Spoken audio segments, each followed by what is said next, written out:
Magandang umaga po mga kapuso. Nandito pa rin po tayo sa loob ng Senado kung saan nanatili po sa loob ng 2 gabi na po si Senador Ronald Bato de la Rosa matapos nga po niyang magpakita sa kauna-unahang pagkakataon matapos ang 6 na buwan na hindi po pagpapakita sa Senado. Nangyari po ito nung Lunes kung saan tangka siyang arestuhin ng National Bureau of Investigation bit-bit ang arrest warrant mula sa International Criminal Court. At sa punto pong ito, makakausap po natin ng live. Walang iba kundi si Senador Ronald Bato de la Rosa. Magandang umaga po sa inyo, Senador. Magandang umaga, Maris. Alright, maraming po salamat sa pagpapaunlak. Una po sa lahat, kumusta na po kayo, sir? 2 nights inside the Senate halls. Okay naman, adjusting naman ako. Kung ikukumpara niyo po yung 2 gabi niyo po rito sa Senado compared to the 6 months na hindi po kayo nagpapakita dito sa loob ng Senado, paano niyo po ito ihahambing? Ano po ang pinakamasakit na parte sa inyo? Well, ang napakalaking diferensya is during my 6 months na nagtatago, I have complete peace of mind. I was with nature, complete peace of mind. Pero ngayon, all the spotlights are directed towards me. So, ibang-iba. For the record, Senator, bakit po kayo 6 na buwan na hindi nagpakita sa Senado? Because I know that there was a threat to my liberty. Alam kong merong warrant of arrest ng ICC. Kaya ako, it's natural instinct, human instinct to preserve yourself. Self-preservation. I understand, Senator, na sinabi niyo po na hinahanap kayo at nung nagpakita kayo, bakit naman tinatanong kung bakit kayo nagpakita sa mismong araw na yan? Kaya lang po kasi naging eksakto na sa mismong araw na pagpapakita po ninyo sa Senado ay ang mismong araw na pagpapalit ng liderato ng Senado. May kaugnayan po ba yon? Yes, planado? May kaugnayan yun. Hindi naman ako plastic na hindi tanggapin, hindi aminin na kasama yan sa rason kung bakit ako nag-resurface. Yung pagpapalit ng liderato ng Senado, yung impending impeachment trial, at yung aking kahihiyan sa patuloy na pagtanggap ng sweldo ng gobyerno na hindi nagtatrabaho. So nahihiya po ako, kaya ako bumalik at magtrabaho na. So, ang sinasabi niyo po sa loob ng 6 na buwan na hindi po kayo nagpapakita, hindi po kayo nagtatrabaho o nagagampanan niyo pa rin naman ang inyong trabaho kahit papano, kahit na hindi kayo nagpapakita rito?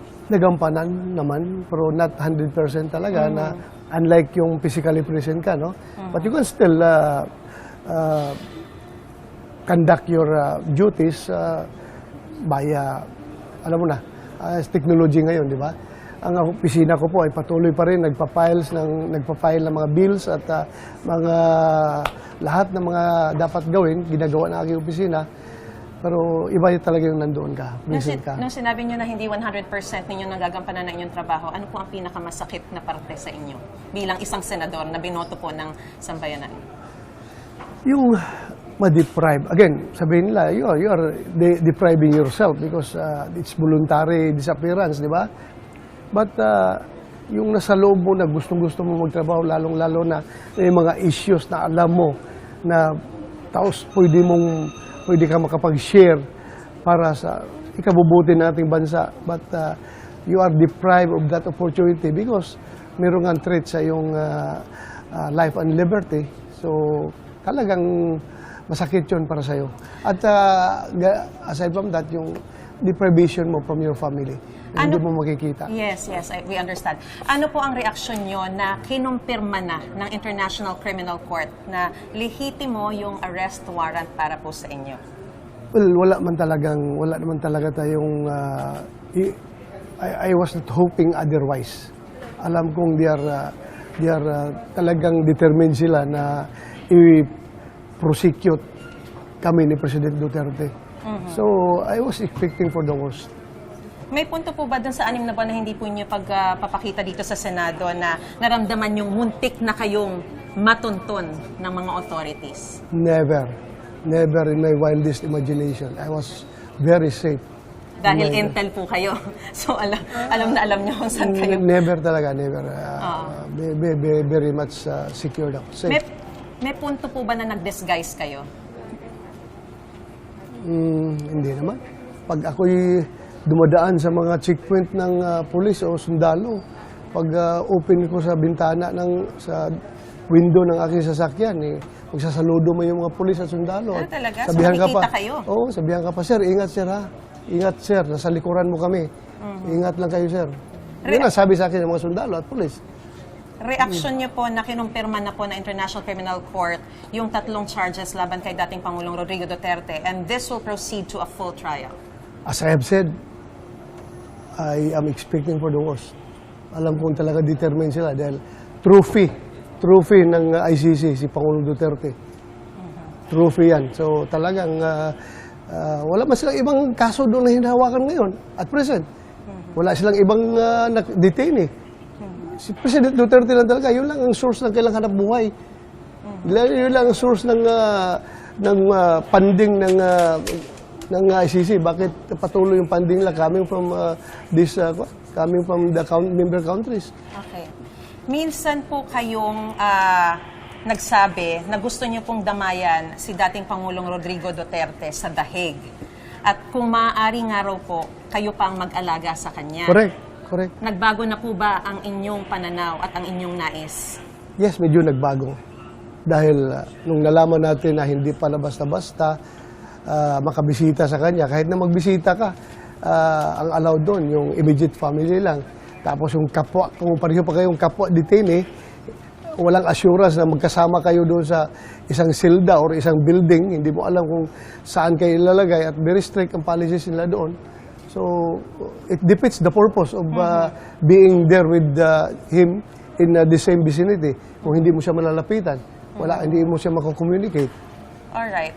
Ngayon po ay nasa protective custody po kayo ng Senado, pero tinatawag daw pong obstruction of justice ni Senator Antonio Trillanes IV. Yung ganito pong pananatili nyo rito, ginagamit yung kanlungan ng Senado. At sinabi rin po ng mga legal experts na kapag ang parusa po ay beyond 6 years, hindi dapat pinoprotektahan na ng Senado. Hanggang 6 na taon lang ang immunity ng isang mambabatas. Ano pong reaksyon niyo po? He is entitled to his own opinion. And even the legal experts, At saka yung mga legal experts, entitled sila sa kanilang mga opinion. But ito lang ang gusto ko ipaparating kay Senator Trillanes. Antonio Trillanes, na yung right or yung duty ng Senado to preserve the institution by taking care of its members while the Senate is in session, inabil po yan niya noong panahon niya. Bakit ngayon, ayaw niyang ipaabil sa akin na pareho lang naman kaming naging membro siya ng Senado? So, that means selective justice yung nasa isipan niya. History will tell us na hindi lang naman ako ang nakaabil nitong protection sa Senado. Si Trillanes mismo, si De Lima, sila ay nakapag-abil ng protection from the Senate. Pero iba ang sitwasyon namin. Sa kanila ay local courts yung nagbigay ng warrant of arrest. Sa akin, isang foreign court na hindi naman tayo obligado na sumunod dahil hindi na tayo membro. So, ibang-iba po yung aming sitwasyon. So, kung halimbawa maglalabas ng warrant of arrest ang isang local court, susuko kayo? I will cross the bridge when I get there. So, hindi pa rin sigurado? Titignan natin. Basta, ang masasabi ko lang, I will exhaust all legal remedies available. Alright. Hanggang kailan po kayo mananatili dito sa Senado at magpa-participate pa rin po ba kayo sa lahat ng sesyon and sa impeachment trial? I will be here all the way hanggat andito ako. Magtatrabaho ako. Sir, nanawagan po kayo kay Pangulong Bongbong Marcos kahapon na huwag kayong isurrender sa International Criminal Court sa The Hague, Netherlands. Ano po ang inaasahan yung magiging aksyon ng Pangulo tungkol dito? I hope, being a Filipino, protektahan niya ako. Kasi mandato niya yan bilang presidente ng Pilipinas, protektahan ang lahat ng Pilipino. I am not even demanding na gawin niya yan. Pero I'm just appealing to his senses. Pareho tayong Pilipino. Whether magkalaban tayo sa politika, Pilipino pa rin ako. Kung ikaw, President Marcos, ay magiging under threat from foreign interference, ako na yung kababayan na Pilipino, si Bato de la Rosa, magpapakamatay para sa iyo kung ikaw ay papakialaman ng dayuhan. Kaya sana isipin mo, Pangulong Bongbong Marcos, na tayo'y parehong Pilipino. Yung politika ay dadaan lang yan sa buhay natin. Pero yung pagiging Pilipino mo, from birth to death, Pilipino ka. I understand, Senator, you are a Filipino and dapat protektahan kayo. Pero meron po kayong kinakaharap na charges before the International Criminal Court na crimes against humanity as a co-perpetrator. Tama po bang protektahan pa rin kayo ng gobyerno considering na meron kayong kinakaharap na mga kaso? Correct. Bakit? Konbiktado na ba ako? I'm just being charged. At alam natin, ikaw alam mo mismo na ang background nitong lahat ay politika. Nagpapunction yung ating criminal, yung justice system natin dito. Buhay ang lahat ng korte. Bakit hindi sila nagpapile dito? Because they want to banish the Duterte bloc to outside of this country para masulo nila ang power ng gobyerno. Ganoon naman talaga, politika ito lahat nagsimula. Maniwala ba kayo? Kahit magtanong ka sa taong bayan, may pinatay ba akong tao? Meron ba akong tao, pulis na itusan na patayin mo yan? Wala.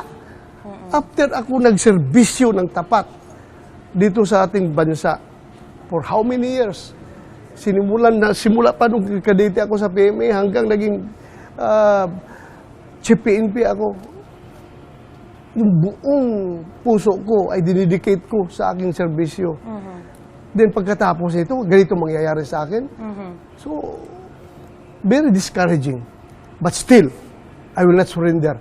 Okay. Dahil alam ko, si Lord ay nandiyan nagbabantay sa akin. Senador, mga senador mula sa minorya naghain ng resolusyon para hikayatin po kayong sumuko na sa International Criminal Court. Ano po ang masasabi nyo rito? At even yung mga families ng mga victims, ang sinasabi po nila, makakamit lang nila ang hustisya pag nakita kayong naaresto na at harapin ang mga kaso laban sa inyo.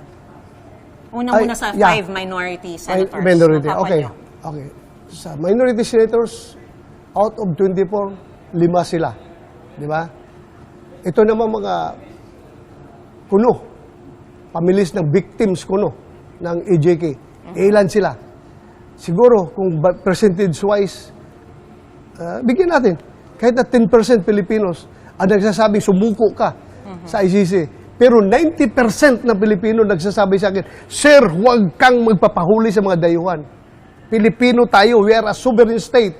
Hindi tayo membro ng ICC. Huwag na huwag kang magpapahuli. Hindi ako namumulitika dito, Maris, but I'm stating a fact. Lahat ng tao nagsasabi sa akin, Sir, huwag kang magpapasiil sa mga dayuhan. Dahil alam namin ang background nito, politika lang itong lahat. Bakit ka nagkakaganon? Kaya Maris, ako'y kung ang aking pananawagan ay hindi pakinggan ng ating Pangulo, ako naman ay maghanap rin ng ibang source ng makakabigay sa akin ng suporta. Hindi naman na would that mean magtatago ulit kayo? In your own words, sabi magtatago kayo. Hindi, so in your own words, would that mean magtatago kayo ulit? Hindi ako magtatago, kundi mag-aapila ako doon sa aking mga kapwa PMAers. Mag-aapila ako sa mga sundalo ng Armed Forces of the Philippines, sa aking mga mahal na mga kapulisan, sa Philippine National Police at lahat na mga uniform personnel sa ating bansa. Ako yung maapila sa inyo. At na sana suportahan nyo ako. I would like to dedicate to you a very famous line sa Philippine Military Academy hymn. May isang linya dyan na yung puso natin ay talagang nandyan ng lahat. Ang ating courage, integrity, and loyalty. And it goes this way. when bells for us are rung, and our last stops is sung. Let generations see our country free. Alright. Yun po ang pinakabuod ng aming PMA hymn. Okay. Lahat kami ay ayaw magpa-oppress sa mga dayuhan. Alright. Na marami tayong mga bayani na namatay noon pa sa ilang gira na nagdaan dahil sa paglalaban sa ating soberenya na ayaw nating under yan sa mga dayuhan. Alright. Well taken, well understood. Maraming salamat po, Senador Ronald Bato de la Rosa, sa inyong pong panahon. Mag-iingat po kayo at good Salamat, luck din Maris. po sa susunod niyo pong mga legal na hakbang. God bless you po. Thank you. Balik po muna sa studio.